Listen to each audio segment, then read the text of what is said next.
Hey everybody, welcome to Wonderland Book Club with our featured author David Menconi, author of Step It Up and Go.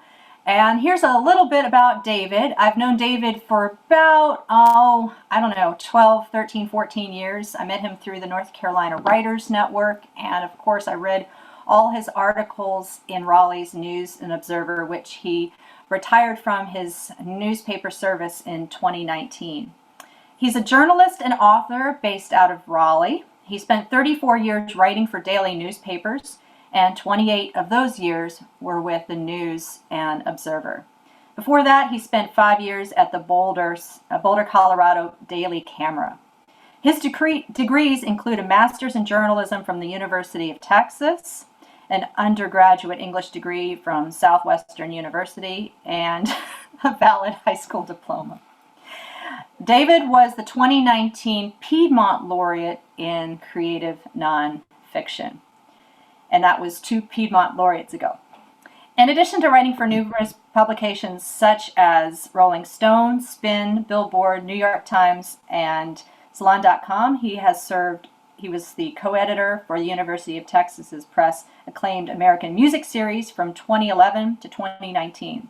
His books include Ryan Adams' Losering, A Story of Whiskey Town, Comin' Right At Ya, How a Jewish Yankee Hippie Went Country, or The Often Outrageous History of Asleep at the Wheel, co-written with Ray Benson. And, of course, our book, Step It Up and Go. This is the full title, everyone. Step It Up and Go, the story of North Carolina popular music from Blind Boy Fuller and Doc Watson to Nina Simone and Superchunk, which came out October 19th, published by UNC Press. And the book was a compilation of many, many years of research, writing articles, and keeping, and these are his own terms, being a pack rat. And David is I'm so excited to have him, my friend, and to share with us, and we're excited to have you too. All right, David, take it away. Golly, thank you. I hope to live up to that. So yeah, this book was a really long and winding road. I came to North Carolina in just about early 1991. I started the week of the first Gulf War, as a matter of fact. And I really didn't know much about the history of music here other than the kind of college radio stuff I'd been listening to while in school, and just it was wonderful to discover this great big world. And I hung on to a lot of stuff, and after over time it seemed like a story worth telling, and here we are. So I was gonna read a bit to start out from the prologue of the book, which kind of sets it up. And as the title notes, it really covers a lot of ground, from old-timey stuff up to the current day. It's about 100 years of history, all the stories woven together to the extent that I could. So anyway, this is how the prologue begins, from March 1991. Before I moved to North Carolina, I knew next to nothing of the state's musical history. I'd heard of Doc Watson and Earl Scruggs, and I'd heard some of the North Carolina-based acts on college radio and the underground rock couch circuit that extended to Texas and Colorado, my previous states. But beyond Doc, Earl, Let's Active, the DBs, Superchunk, and a handful of others, I was the blankest of slates. Turns out I had no idea what I was missing out on. That began to change one spring morning a few months after my arrival, with a visit to Alice Gerard's house.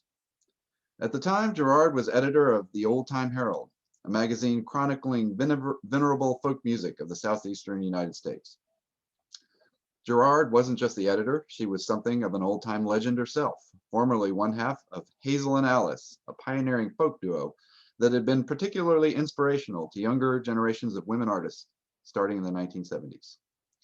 I'd been hired as the new music critic for the Raleigh News and Observer, and I had an assignment to do a Tar Heel of the Week interview profile of Gerard. So I drove over to her home near Durham's Maplewood Cemetery, nestled between the Duke University's campus to the west and the city's then decaying downtown to the east.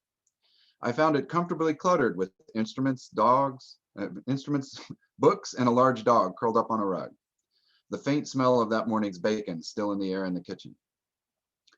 24 years later, in 2015, when Gerard was nominated for a Grammy Award at the improbable age of 80, I would return to her house for another interview, and it looked like the only thing to have changed in the interim was that she had a different dog.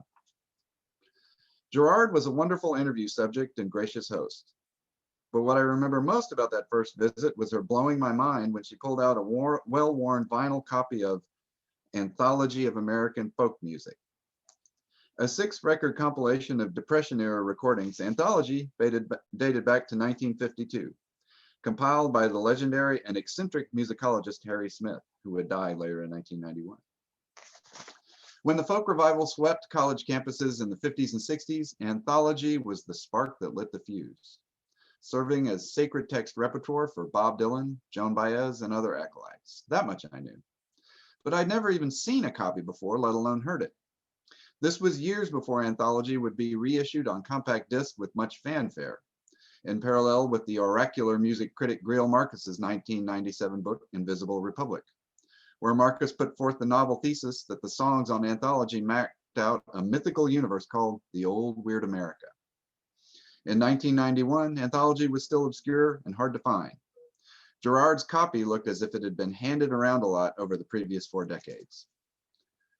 A friend had this, Gerard told me, putting disc 5 onto her turntable and dropping the needle with a crackle. Track 1 was The Cuckoo Bird, a recording that dated back to 1929. The music sounded nervous, jittery, old as the hills, a banjo rambling along like a stream rushing downhill, seeming to double back on itself. Over that backdrop, Clarence Tom Ashley drawled his tale, sounding like a mysterious and ghostly apparition. Gonna build me a log cabin on a mountain so high. That morning was bright and sunny outside, but it suddenly felt like a thick mountain fog was rolling into Gerard's living room. The verses seemed like a string of non sequiturs about faraway places, card game tricks, robbery, a bird taking flight, and that banjo. It may sound strange to your ears, Gerard said as Ashley's banjo rolled along, but that banjo is just an incredibly beautiful, mournful sound to me. I loved it as soon as I heard it. I really like the old mournful songs. When you play them, you can put more into them. There's not much between the tune and what you're feeling inside. She was right about that. It did sound strange, and not just because of the sawmill or lassie making, as in molasses, tuning that Ashley used. It sounded not just old, but ancient, from a long vanished era.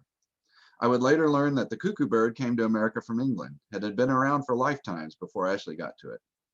A decade after I first heard it, Dylan would quote Cuckoo in his apocalyptic song, High Water, released the day the Twin Towers of New York City's World Trade Center fell on September 11, 2001. Yet in that first encounter with Gerard and the song, the biggest revelation of all was not time, but place. This particular version of the Cuckoo Bird came from surprisingly close by. Did you know Clarence Ashley was from North Carolina? Gerard asked. I had to admit I did not. I'd never even heard the man's name before that day. Yeah, she said, he played in an old-time band called the Carolina Tar Heels, died in Winston about 25 years ago. The record continued playing as we talked, and the Cuckoo Bird faded out to the next song, East Virginia, by the Kentucky-born hillbilly singer Buell Causey. The opening couplet caught my ear. Oh, when I left old East Virginia, North Carolina did I roam.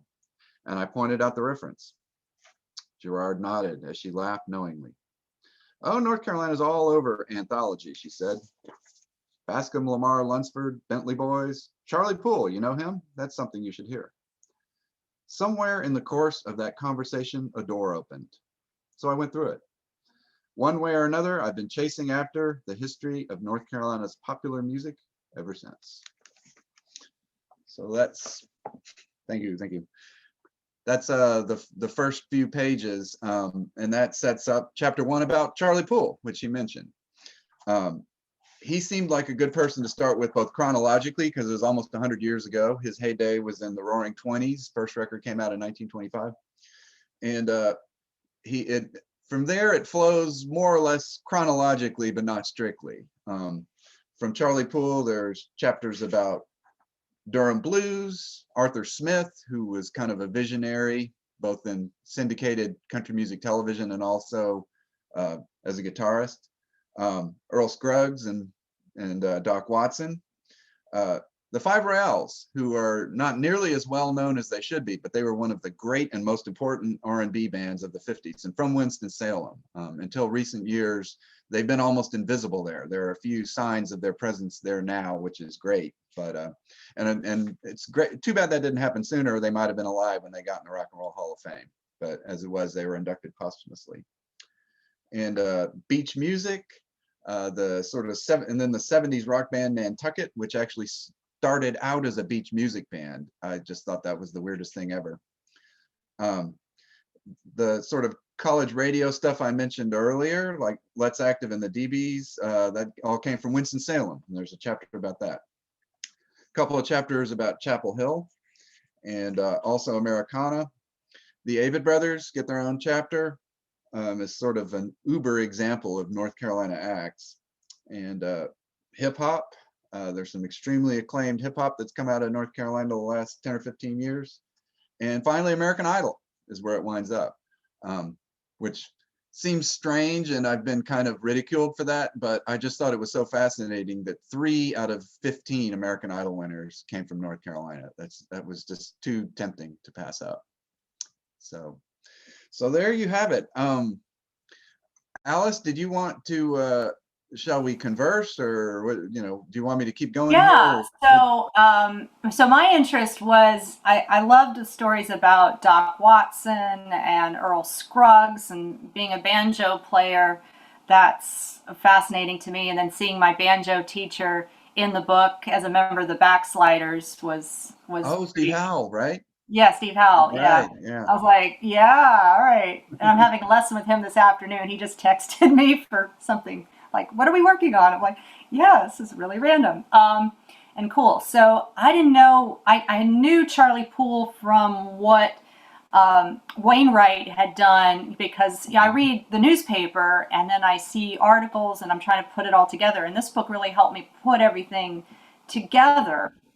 But I would love to for you to talk a little bit about Poole, Arthur Smith, and the dueling banjo story. That was one of my favorites. How he got his money back and he got his rights back. I love that story, and all the American Idol because when my kids were young, we would all watch American Idol on Monday nights. That was the thing. It was so nice to get the kids would be quiet for a while.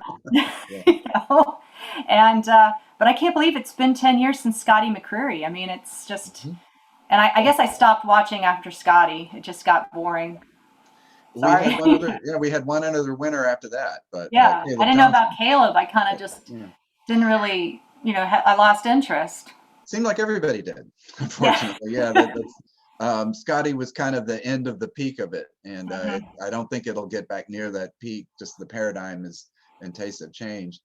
Um, but going back to Charlie Poole, he was just a name I knew for years and years. I knew there were Charlie Poole songs that were in the canon and that people played, and I kind of first learned of him. Oh, it's been 15 or 16 years ago. A box set came out called "You Ain't Talking to Me," and really well done. It had Poole's songs as well as songs that kind of influenced him and that he drew from.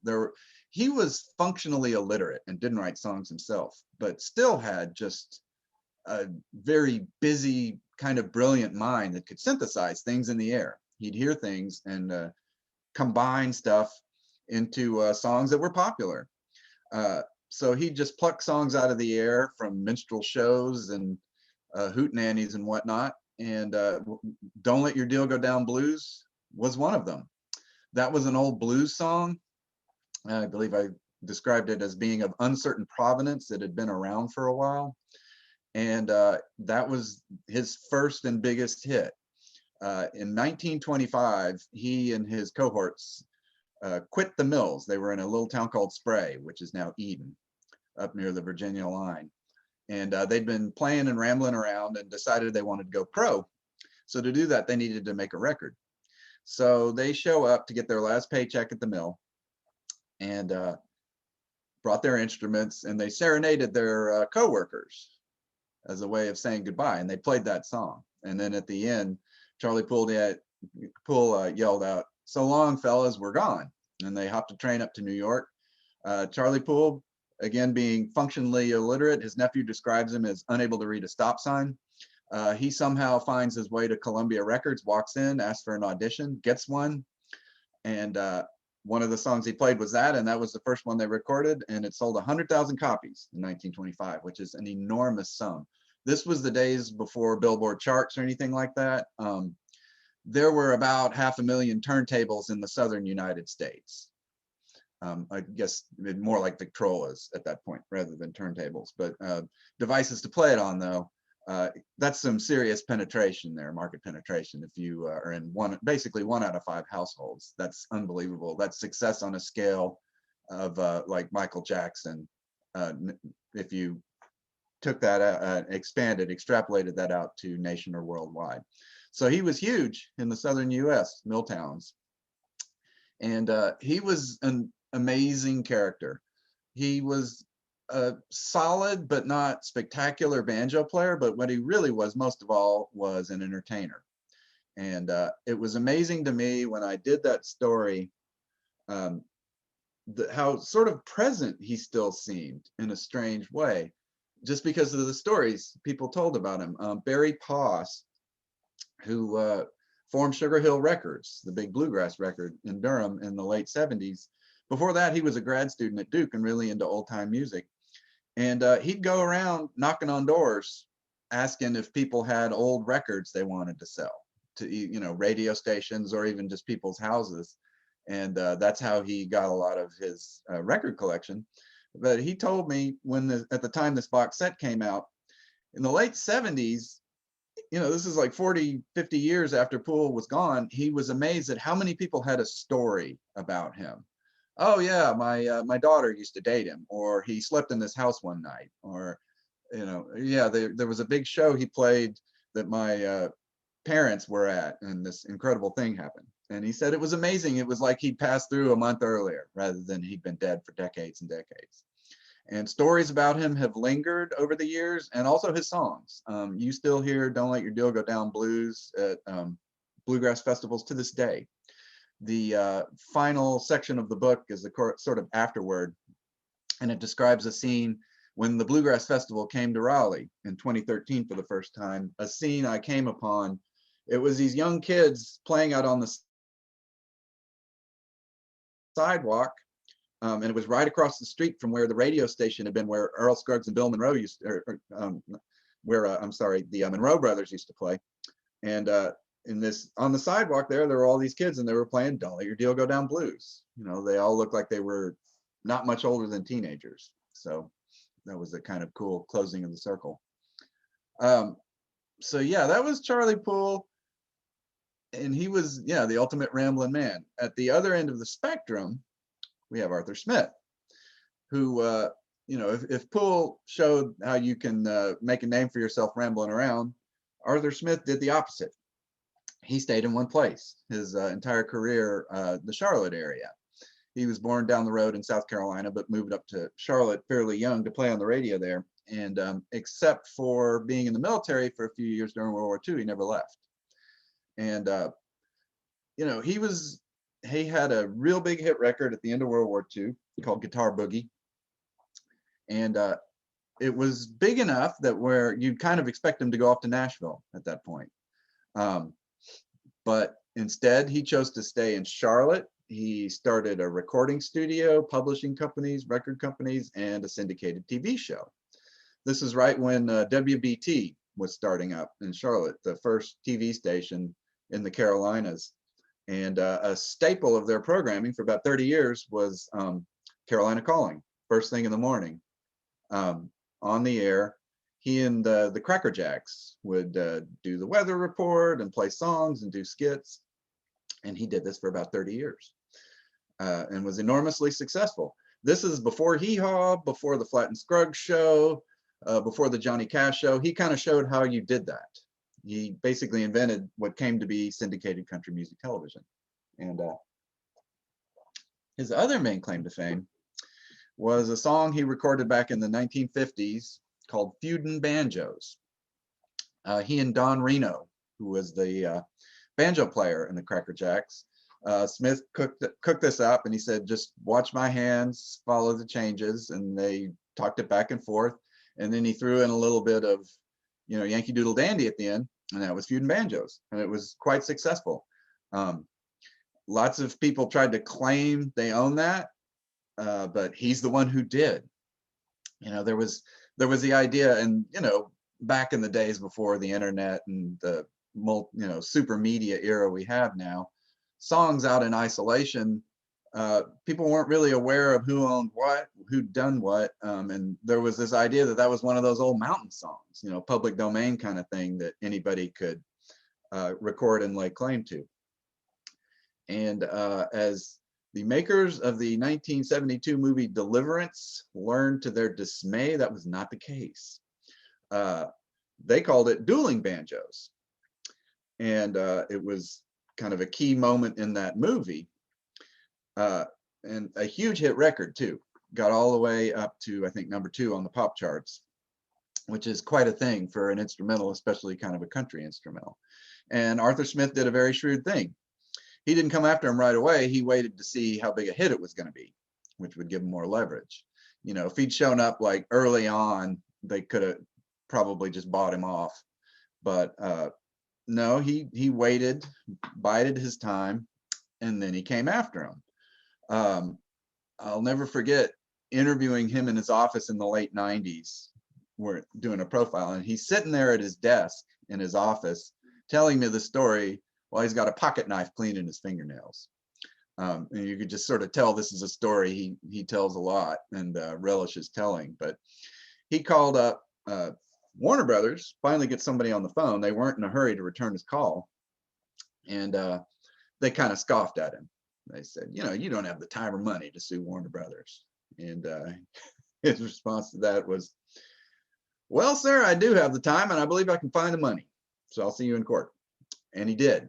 It took a couple of years and a lot of legal fees, but he won a substantial settlement, $200,000, which, that's probably going, this was the 70s, so that's probably close to $1 million in modern day money.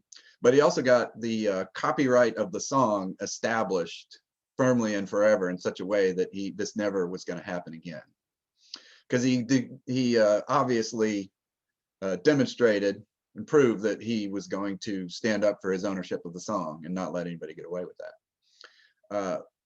Funny enough, he, some awards the song won were transferred to him. However, he declined to have credit in the movie credits because he found the movie Deliverance offensive. So he was a very straight-laced fella, was Arthur Smith. So yeah, that's kind of the two extremes of the approaches here. There are people who were from North Carolina and went off to find fame and fortune elsewhere, Nina Simone being a big one. And then there are acts that have stuck around, stood their ground, done it here on their own terms and done very well. Avett Brothers and Superchunk, who started a record company, Merge Records, that won the Album of the Year Grammy, which was kind of amazing to see them center stage worldwide like that, when Merge Records basically started out as the corner of somebody's bedroom where they'd stuff 7-inch singles into envelopes to mail out. That was the story. I love the the little I think the saddest part was Squirrel Nut Zippers, how it was so big and then it fell so quickly. And I wasn't a big fan of the group, but I felt it, because it was such a big pop culture thing, and suddenly you go so high, and then like 2 months later, what happened? And that was wasn't because Disney bought the studio, or could you talk us through that? Yeah. Squirrel Nut Zippers started out as this delightful accident. This was kind of the height of the alternative rock being the new mainstream of American popular music in the early to mid 90s. Nirvana had blown up big, the Seattle grunge band. There were these other bands like Pearl Jam and Soundgarden from the same place and same basic style. So every record company in America was going all over looking for bands that sounded like that. And Chapel Hill was one of the places they came to. A few bands got a shot, who kind of fit that general sound, but none of them really were all that successful beyond the city limits. However, Squirrel Nut Zippers were one of the exceptions. And the members had all been playing in punk bands and whatnot. And then after one of these bands kind of fell apart, the drummer, a fellow by the name of Jimbo Mathis, was mulling his next move. He was a blues guy who'd come to Chapel Hill from Mississippi. And blues and bluegrass is kind of what he grew up playing, but then he played sort of, this swampy, swamp rock, punk rock kind of thing. But he and his wife would have these potluck dinner parties at their home in Eflin, and people would show up and bring instruments, and they'd have these jam sessions. And a lot of what they played was this old time hot jazz, because it was something everybody knew. They'd kind of grown up hearing, and it was a lot of fun.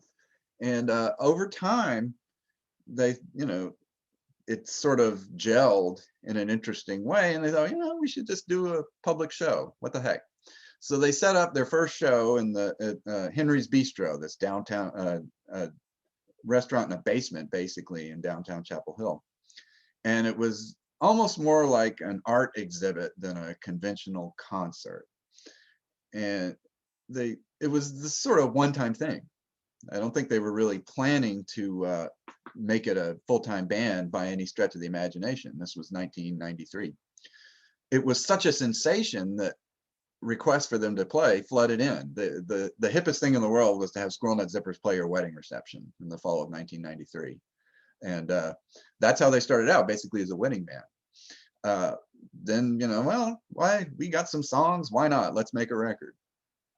And first one did better than expected. They make another one, and then unexpectedly they wind up on MTV and pop radio. It was amazing. They had a legit bona fide platinum record, which nobody saw coming. Nobody could have guessed that this goofy band that would dress up in funny clothes and play these old hot jazz songs like it was a Depression era speakeasy. Nobody would have guessed that that's something that was, million selling record fodder, but it was.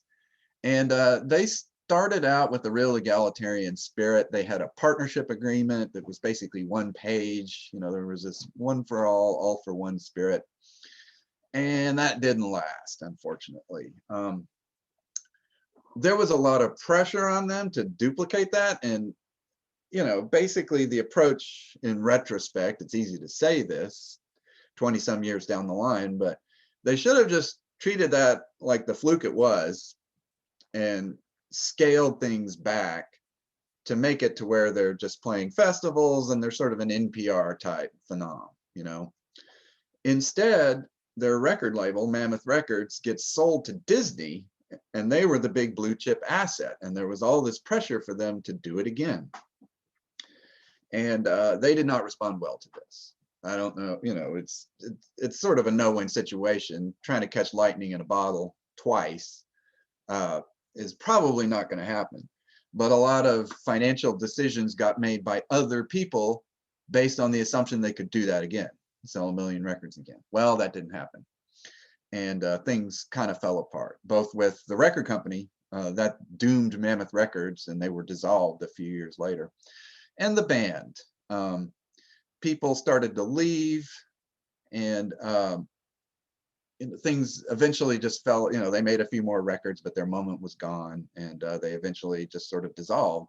In the early 2000s, there was no breakup announcement or anything. They just stopped, and it wasn't even apparent that they were gone for a couple of years. I remember about 2.5 years after that, speaking to Jimbo Mathis about another blues record he'd made and asking, whatever happened to the Zippers? He says, oh yeah, we're defunct, we're gone.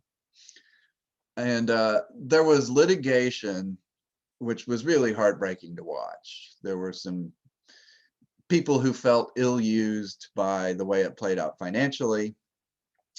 And there were lawsuits, there was arbitration, there was hundreds of thousands of dollars changing hands, and really bad feelings about it.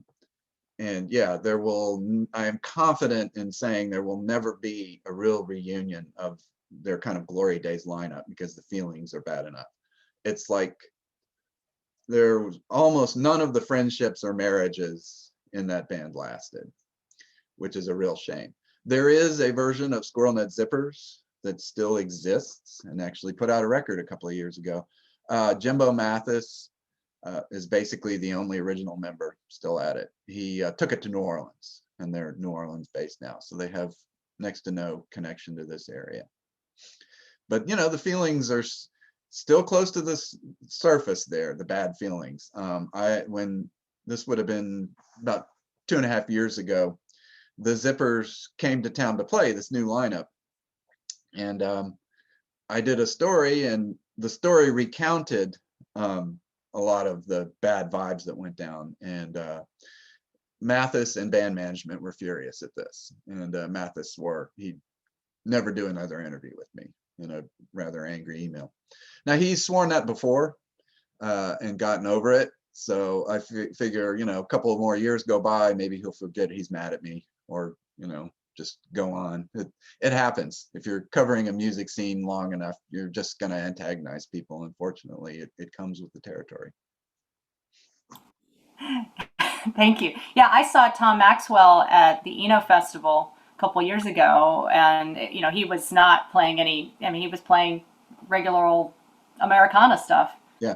Yeah, and Catherine Whalen's still. I believe Tom is still around, or he went to Florida. I know he divorced and remarried, or there's a whole bunch of family stuff, and Catherine Whalen's around, or yeah. If I recall. And Catherine Whalen just put out another Jazz Squad record, and this one, the spin on it is it's all Billie Holiday songs. Now, she's always done some, but this is all Billie Holiday songs from a specific era in the 1930s when she was working with Teddy Wilson, a specific pianist, and it had been the era of Billie Holiday that was kind of most influential on her, so that's why she did it. And Tom is a lot more active nowadays as a writer than as a musician, and he's quite good. I hope to get him to do a book someday, but we'll see about that. Yeah, crossing our fingers. Mm-hmm. So you got some hate mail that you shared in the book, and I can imagine you've gotten your share of hate mail over the years, being a public figure. But I'd love for you to talk a little bit about that, and that was related to, I believe that was Scotty, and then also wasn't it Clay too? No, was it Clay and Scotty? Yeah. Yeah, it's really strange. Clay Aiken was one of the odder phenomena that came out of American Idol. Not only did North Carolina have the most winners, they also had the most acts that went on to big careers, whether they won or not. Chris Daughtry being one, and Clay Aiken being another. He was runner-up to Ruben Studdard in season 2, and yet he went on to a much bigger career than Ruben did. But he had kind of a demented, crazy fan base that had a real chip on their shoulder about their hero. And me being kind of a smart aleck didn't help. But it was really quite strange how touchy they were. It was like I would write these news items about his doings, and there was a time when he'd wind up on Broadway and Spamalot and things like that, when we were doing just straight up little news items, what Clay's up to, the local guy who's gone on to big things. And it seemed like I could not even type the guy's name without setting people off. I would go out of my way to do just a straight news item, no opinion, no snottiness or whatever, and my inbox would just blow up with angry missives from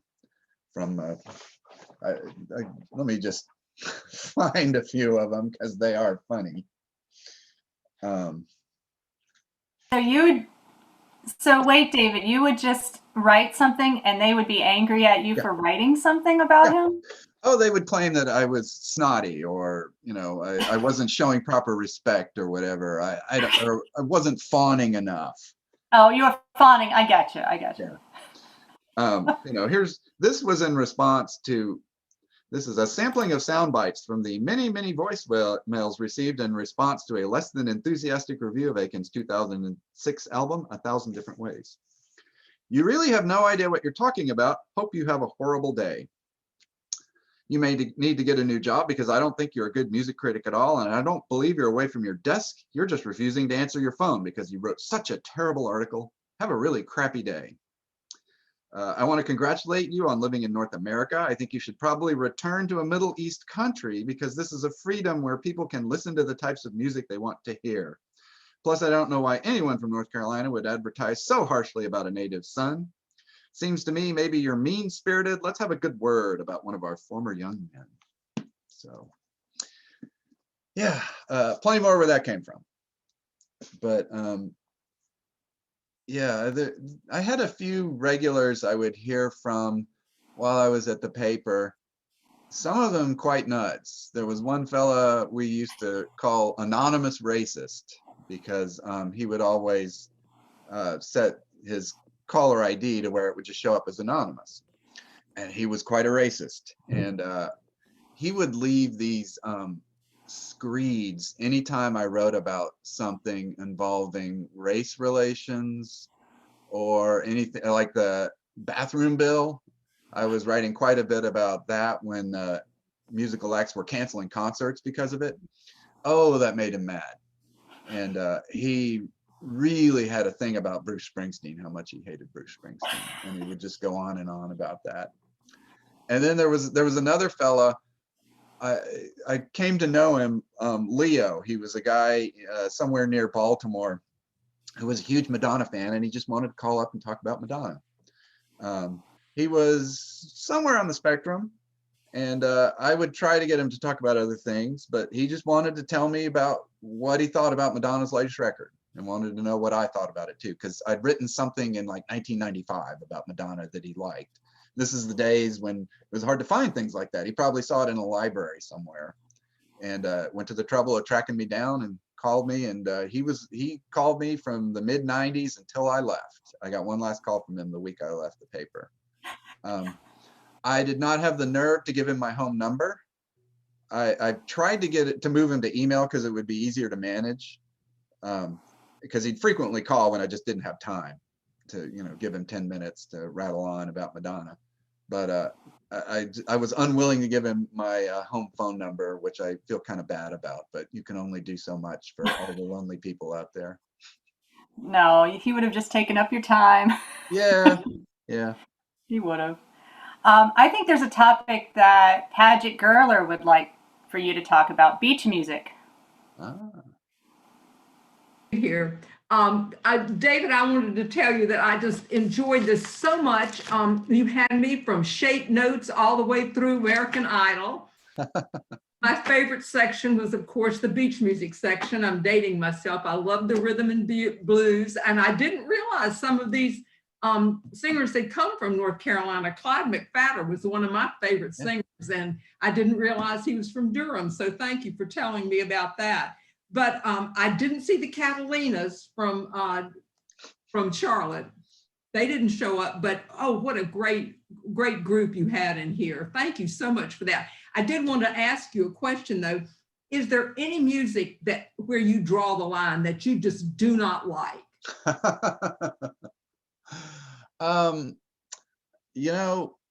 There are certain, I like hard rock and heavy metal to a point.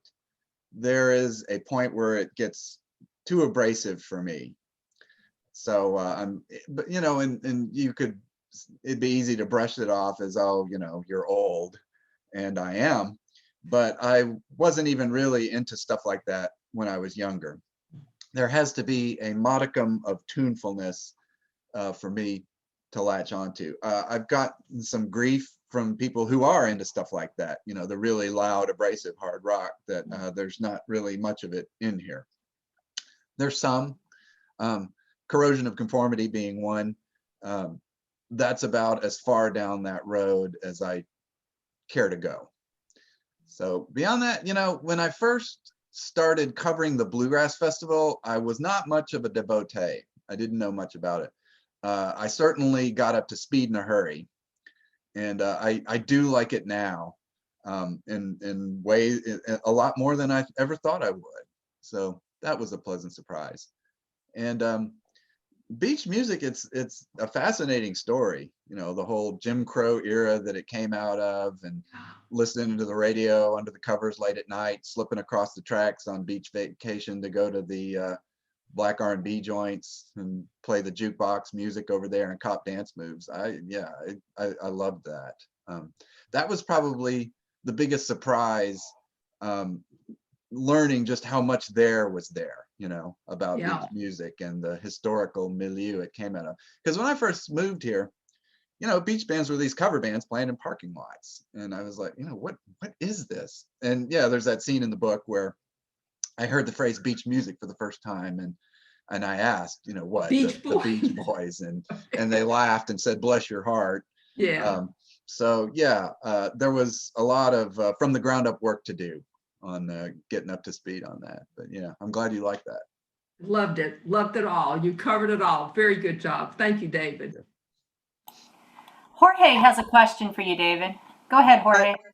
Can you hear me? David, thank you very much for the book. I really enjoyed it. I actually bought it too early, so you didn't even get to sign them at Queer Rich Books before.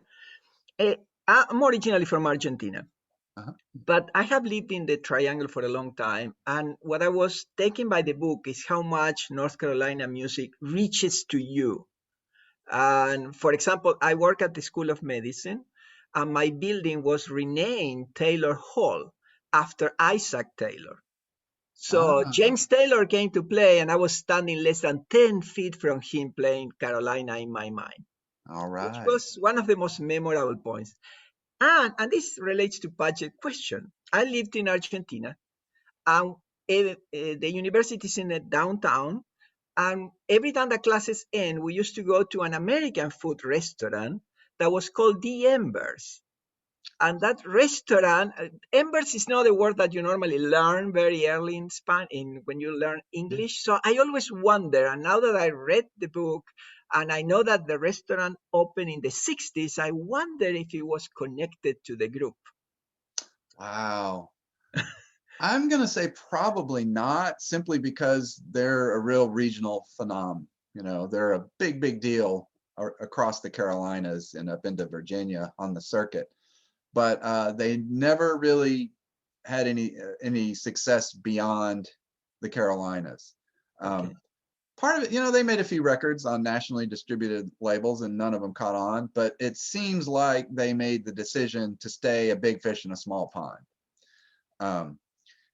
You know, there's a range of opinions on the wisdom of that, but it gave them a very viable career that lasted decades and decades. I assume there will still be an Embers playing whenever the plague lifts and it's possible to gather again. Bobby Thompson, the last original member, is just involved on the manager side now. He can't play the drums anymore. But so yeah, it's kind of turned over completely. But assuming that, you know, gatherings resume, I'm confident there will be a version of the Embers still out there playing long after I'm gone. All right. It's kind of comforting. Thank you very much for the book again, David. David, we saw the Embers in the 70s, and they tried going the disco route, and their fans did not like that at all. we just would not have it. They had the satin and the low cut, but they'll always be beach music to us. Yep. David, going back to the tradition of Arthur Smith and having shows on TV being a great way to mass market for music, I would say Saturday Night Live, SNL, would be our modern era's way to mass market. Because there's a lot of groups that I don't know who they are. Of course, my 13-year-old daughter knows who they are. But, you know, I try to stay current. And I was like, well, I don't know. Like when The Weeknd was on Super Bowl, well, I'd seen him, I don't know, 2 years ago or whatever on SNL. Same with Bruno Mars. So to me, it feels like, okay, that was like 10 years ago with Bruno Mars. But to me, that feels, okay, that's the place to go where you want to see the music. You want to see what's current. You want to know what's pop culture. And I'd love for you to talk a little bit about SNL's impact on music and North Carolina, of course, too. Yeah. Well, it became, you know, it's sort of the modern day equivalent, not so much now, but probably 20 years ago, it was the closest thing to Ed Sullivan, as far as that kind of breakthrough platform that you could have. I'm thinking especially, this is actually going back almost 30 years, when Nirvana was on there. That really set them up as the new thing. You know, they were already #1 on the charts, but then after Saturday Night Live, they just exploded to a whole new level. At that time, MTV was still playing music videos too. So that was a big part of it. And yeah, that was the thing you could use as a springboard. And it almost didn't matter how well you played. When you just getting the platform is what mattered. Ben Folds 5 being a real clear example of that. That might be the worst performance they ever did. It was certainly the worst I ever saw. They were playing the song, the hit single Brick, which is sort of an outlier in their catalog anyway. They used to do this, you know, loud, jumpy, sort of snotty stuff. And here's this real mournful ballad, Ben sounding all pathetic and sad. And he was off key. They just, you know, they sounded like they couldn't hear themselves, which is a fairly common thing when you're playing on TV. It happens.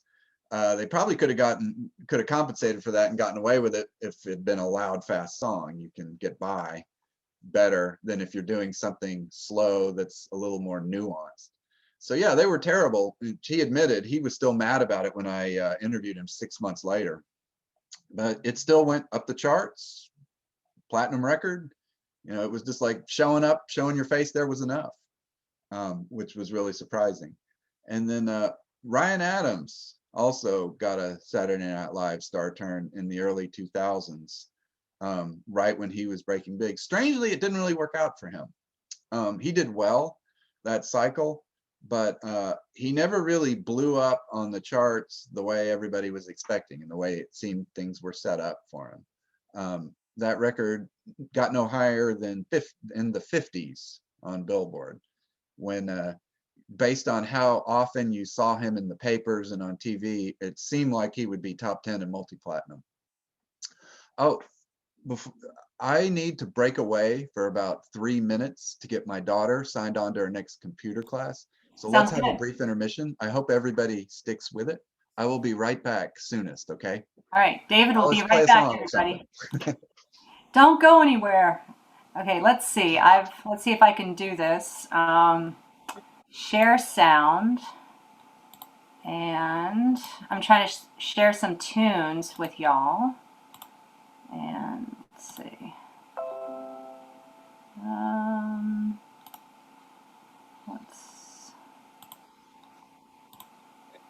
Alice, when he comes back, I have a question too. Okay, yeah, you're going to be right after Tracy. Oh, okay. Okay. Yeah, and you can put me on the list. Okay, I'm writing things down now because there's multiples. All right, so we've got Rebecca, Mike, Tracy. Anyone else while I've got my pen handy? Okay. So let's see if this works. Share my screen. Ooh, it works. Share sound. Okay. What do y'all want to listen to? Let's do Guitar Boogie. Good idea. All right. Play. It's playing. You'll hear it?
And Tracy, whoop, whoop. Hello. Hang on one sec. All right, we're back. And Tracy, go ahead with your question. I can have that in the background. That's fine. Um, David, thank you so much for your from your book. I too am I'm a transplant from Michigan, so I didn't know a lot about North Carolina's music and the whole culture down here, really.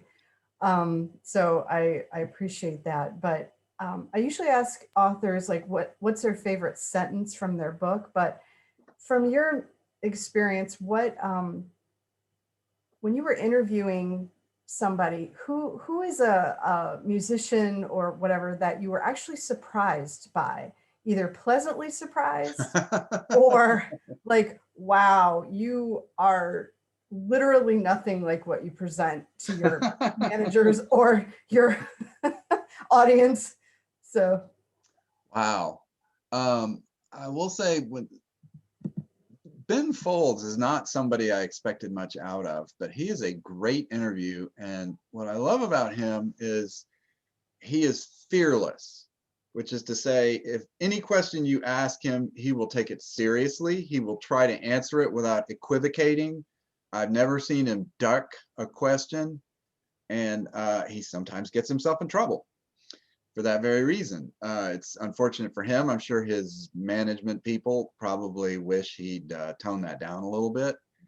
But yeah, and yeah, I met him for the first time. It was shortly before his first record came out, and yeah, even then, in his raw state, before he got all polished later, he was quite a good talker. Ryan Adams, even though he's really fallen out of favor, he was another pretty amazing interview and kind of an interesting bunch of guys, very self-conscious. You could always tell, you know, he was like wearing his rock star costume one day, or his aw shucks, I'm just an adorable little kid costume on another day. And you know, you could tell you were being put on, but he was just so good at it and so charming that it was kind of okay. Tom Maxwell, another from the Squirrel Nut Zippers, another incredible interview. Very well spoken, really smart guy, and an excellent writer. So not a surprise. I'm trying to think about people who were surprising the other way, you know, in a bad way, and nobody's really coming to mind. Maybe just since I was at one of the big newspapers in the state, everybody behaved better with me than maybe they did a lot of times. But yeah, right off hand, I can't think of any disasters within North Carolina. I had interviewed disasters over the years, people who were just terrible, but never from around here. thank you. I appreciate that. Just one quick thing too, because I love, well, I'm dating myself a little bit here, but I grew up at 80s and 90s are my music. And so I cannot get enough of it. And I love, is it Dennis there with all the guitars back there? I'm trying to learn more about guitars. But have you ever talked to Rick Beato? Rick Beato. Yes, who is that again?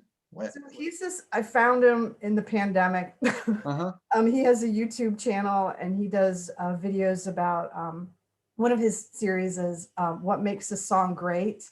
And he'll break it down like the chords and the progressions. And it's a lot of like theory type stuff, but I think he was a producer at one time. And I really— Yes, in Atlanta. He had a band called Billionaire. I remember meeting him at whatever the big Atlanta music festival they do. We were on a panel together. Yeah, I know him. Okay, I'll look him up.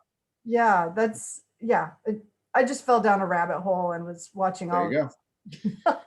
I was just curious if you'd ever talked to him and if he really is as, you know, warm as he comes across. I was just curious. In my very limited experience with him, yes. Very Yes, cool. so, yeah. Thank you again. Thank you. Cool. David, we have a question from Mike Boyd. Hi, David. Thanks for all your information and all your great writing. I've been a fan of yours for a long time. Some people are concerned about your book. You do not cover the Charlotte area as much in terms of music. And I wanted to know what your reaction to be. There are some critics who say that. I am not a critic, and so don't put me in that category. So, Well, you know, it's funny. Almost every Amazon review I've gotten is either 5 stars or 2. And all the 2-star reviews seem to be coming from Charlotte and seem to be complaining about that very thing. And they are similar enough to where it feels sort of orchestrated. I certainly have my suspicions, but you know, oh well. People are going to do what they're going to do. You know, yeah, sure. There could have been more from Charlotte on it. But I felt like better bands, better artists, better stories came from elsewhere. The parts of Charlotte that were most interesting to me were from fairly far back. And that would be Arthur Smith and some of that stuff. And also, you know, the Avett brothers are basically Charlotte. They're Concord right by there. So it's not really accurate to say nobody from Charlotte got a chapter. But anyway, yeah, and there's lots of acts that got mentioned kind of in passing, like the band Fetchin' Bones, who were part of the wave that came primarily out of Winston-Salem in the 80s. They could have certainly gotten more words than they did. But basically, I only had a certain number of chapters and a certain number of words, and I had to make some choices. And you know, I didn't have like a quota from any one place. And it was a thing too where I wasn't interested in doing just like a collection of encyclopedia entries. I wanted to try to tell a story with a through line and an arc. So a lot of it was who's got the best story to tell there that kind of fits into this thing where I can weave this all together, because yeah, it's unusual for a book like this to cover this much ground and then to try to tell a unified story. It's one reason it took so long. So yeah, pretty much every chapter in it could be its own book, honestly. And there's a very long list of people who, you know, really aren't in it. You know, this is all prominent acts. Tommy Jarrell, Randy Travis, Charlie Daniels, Ronnie Millsap. You know, it's quite a long list. But that's the beauty part of North Carolina. You could write another book this length about a completely different cast of characters and tell just as good a story. So I feel like let 1,000 flowers bloom. I hope to see other people's books, you know, on the same subject. I did have some back and forth with the publisher about the title. I kind of wanted to call it A Story instead of The Story, because if you call it The Story of North Carolina popular music, that kind of creates an expectation that it's definitive. And that's just beyond the scope of this. It would have, you know, it would take at least 4 volumes equivalent to what I did to try to cover it all. And I don't think I've got enough time left on the planet to do that. So I hope somebody else comes along and picks up the torch. Thank you very much. Thanks, David. And Rebecca Hodge has a question. Yeah, thanks so much for being with us, David. I date back to the era when the Connells were so huge in the Triangle area, and I'd love to hear your comments about that group. They came along kind of in REM's wake. There was a lot of bands like that from across the South, especially. I was in Austin at that time when REM first broke out, and we certainly had lots there too. They were kind of the band everybody wanted to be, you know, at least get to that level. And the Connells, they certainly got farther and did better than most of their peers and lasted longer. They're actually still around and have a record that's probably coming out this fall, believe it or not. Oh, wow. And it's good. It's quite good. So yeah, it's funny that there's a school of thought that the success Hootie and the Blowfish had, that should have been the Connells. And hard to say. I will say the Connells had some pretty horrible breaks when it came to record companies. They were on one that was unable to do much for them. And then they lucked into this fluke of a hit single in Europe.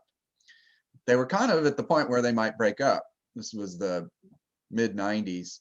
And somehow this ballad, 7475, started getting some airplay over there, and it got in the top 10 in half a dozen countries and won European equivalent of a Grammy Award. That video you still see of the then and now people from Broughton High School. So yeah, that gave them a real shot in the arm. And I think without that, they probably would not still be an active going concern at this point. But you know, they didn't have the big, huge peak because that success never translated to America, unfortunately. But they've had enough success to keep going for 30 some years, and that's something. Wow, thanks. Yeah, when I worked at Harry's Guitar Shop, my manager was the lead guitarist for the Connells. Is that Mike Ayers? Yep. Yep, yep. Yep. So I was like, you're in the Connells, but I mean, not the original, but the the later. Yeah, that was pretty neat. Robin has a question, and her question is, Robin, do you want to share it yourself? Need to unmute if you. Sorry about that. First of all, I want to thank you. I'm really enjoying, you're so knowledgeable about all these different groups. And I was wondering, since the pandemic, music has been changing so much with all the streaming. But since the pandemic, I just wanted your take on what changes you see in the future in terms of performing for these Wow. different groups. Well, thank you. You know, everybody's kind of pining for wanting to get back in the same place and gather, including me. It feels so weird not to have gone to a show of any sort in more than a year. But the silver lining to that dark cloud is all the things people have managed to do with social distancing and online performances. Then I think that will continue to be a thing even after the plague lifts, assuming it ever does. But there's a fellow named Jonathan Bird who does a show Wednesday nights at the Kraken outside Chapel Hill. And he figured out early on how to do this. He got, you know, a lot of these live streams you see is just people playing to their phone up on a, you know, leaning against a book or something. He got some pro grade equipment, and it's like seeing an Austin City Limits performance. And they just have a limited number of people in there all masked up, operating the cameras and the boom mics and everything. But yeah, there's people that have learned a lot, and I think we'll see that continue to play a part, because, you know, touring as a musician is not the friendliest thing for the planet. You know, going around playing to crowds of tens of thousands of people with truckloads of gear and stuff. Seems like the way of the future, especially with virtual reality and 3D stuff coming into focus. That's going to be more and more of a thing. And so, yeah, the good part is we've learned a lot, and that knowledge won't go away. Right. I like how you talked about the negative and the positive, which is great. So doing what we can. Yeah, because to me, I'm a child of the 60s and the 70s, and I remember, although I didn't know all the groups, it seemed like there was a more limited, that the average person knew only of a certain amount of groups.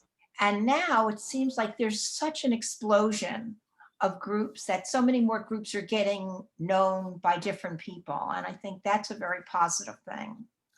Well, sure. Yeah, you can sample and hear things without having to buy it. That was the big drawback before. You know, and there's a downside to that too, and that when you have to pay for something, you're going to pay closer attention to it for longer, and it will become more a part of your life. You know, there's records I bought coming up that I wasn't crazy about, and yet they're still very much a part of the ecosystem of my musical mind, such as it is. Just because I was, by God, going to get my $6.99's worth of use out of it, you know. But now with Bandcamp and YouTube and everything else, it's all just a click away. So it's like people's knowledge is broader, but probably not as deep. Okay. Outside of their specific rabbit holes. Or David, it's like the twins who on YouTube they never heard Phil Collins, or they never heard Jolene, and I said, how is this possible? Because people, I guess folks, I mean, I listen to the radio, but then I don't know, I'm exchanging set lists with someone who's 68 years old, and he says, I don't know any of these songs. I said, I guess you just didn't listen to the radio for 20 years. I mean, Yep. I had a joke with my song circle because I said my latest song had some Richard Marx influence, and some of my friends said, I don't know who Richard Marx is. I said, well, he was the biggest thing in 1988. Yeah. Like you turn on 3 radio stations and it's the same Richard Marx song, kind of like Joe Diffie in '94. Uh-huh. Well, I remember moving to Raleigh in 1991, and I hadn't been here long, and I got in the car one night, turned on the radio, and one of the rock stations was playing Freebird. So I flip over to the other rock station, and it too is playing Freebird. And it's just like, oh, wow. So yeah, this was obviously pre-satellite radio. That's just not going to happen so much anymore. But, yeah. Yeah, people do, they have more choices, so I think that affects what folks listen to. To riff off of Robin's question, I wanted to know how it's affecting you personally, and not the stuff going to concerts, but with the promotion of this book, since it was released October in the middle of the pandemic. Yep. Yeah, pretty much all of my promotional type events have been like this, via Zoom, which has its upside and its downside. The good part is that I've been able to do some events with some pretty notable musicians, because if they don't have to leave the house and can just sit in front of the computer for an hour or so, that's a lot easier to talk them into than getting in the car and going somewhere. So I did one of these with Scott Avett from the Avett Brothers via Park Road Books down in Charlotte, and that was definitely a high point. I did another with Tiff Merritt, another with Tom Maxwell from the Squirrel Nut Zippers, and John Worster, the drummer for Superchunk. So you do what you can. It's hard to tell about effectiveness. I mean, the old way, you'd show up at Quail Ridge, you'd have a crowd, since that's my town, and you'd sell a bunch of people would leave with a signed copy under their arm, and you'd feel like, all right, we sold 42 books tonight. That's something. So a lot of these things I have no idea about if it's actually moving books, but that's okay.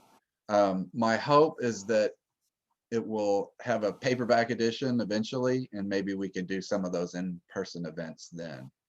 My friend Eddie Huffman is working on a Doc Watson book for UNC Press, and my hope is that that will be coming out about the same time a paperback of this will come out, and we can do some events together, and then I could kind of get in on that, because there is something about being in the same room that you just can't duplicate this way. But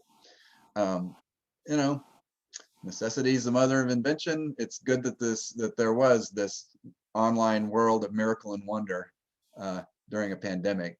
I can't imagine how people didn't go stark raving mad during the 1918 flu pandemic. So yeah, I'm able to video call with my dad in San Antonio every day, which is great. So Thanks, David. Yeah, I'm really glad the pandemic didn't happen 20 years ago or even 15 years ago, when we had some of this technology, but it wasn't as solid.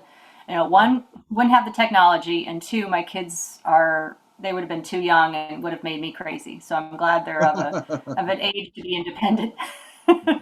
So that's a blessing. Like, thank you, they were older. Yes. And I didn't have to, spend my life homeschooling, but it's hard. It's really hard. It's hard.